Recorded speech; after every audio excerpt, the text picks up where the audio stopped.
Hello and welcome once again to another episode of the American Sports Show. And boy, there's lots of sports. From hockey, we got to give it up to the Avalanche. Scored 7-1. Got to give it up to the Padres.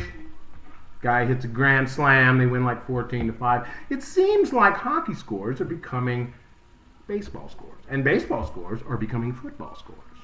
So, now all we need is this fall to see football scores like 64-51 and 77-70. You know, like college basketball, which we're not going to be seeing anyways, most likely. So, you may be wondering about this official United States American referee uniform.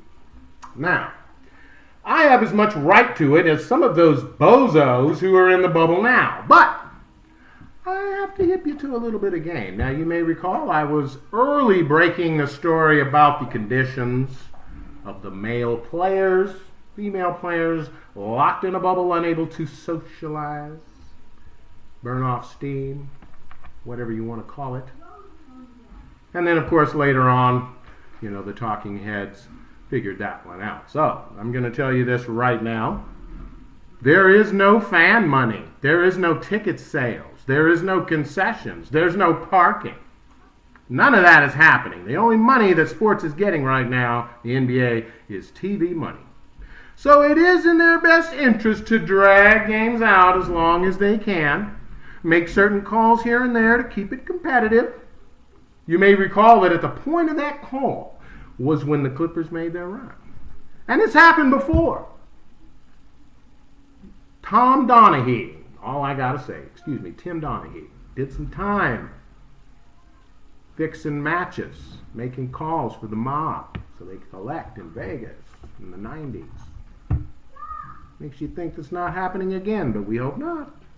Anyways, on to the big news. You know what it is. Portland Trail Blazers, Los Angeles Lakers. We have LeBron over and under points set at 29.5. But guess what, folks? I'm going to take the under. I advise you do too. Now, as I was saying about the refs and the power they have over the game to keep it going, maybe force overtime, maybe not let a top team lose in the first round so less people want to watch. Okay? Figure it out. This is the only money they're getting. They need to stretch every series out to 7. Okay? Now, I'll be surprised if there are any sweeps. Any at all. Take that prop bet. No sweeps. None. Alright? You heard it here first from your favorite reporter here at the American Sports Show. We shall return with big updates and stats on the big game. Alright? Once again, go Blazers, and have a happy and safe day.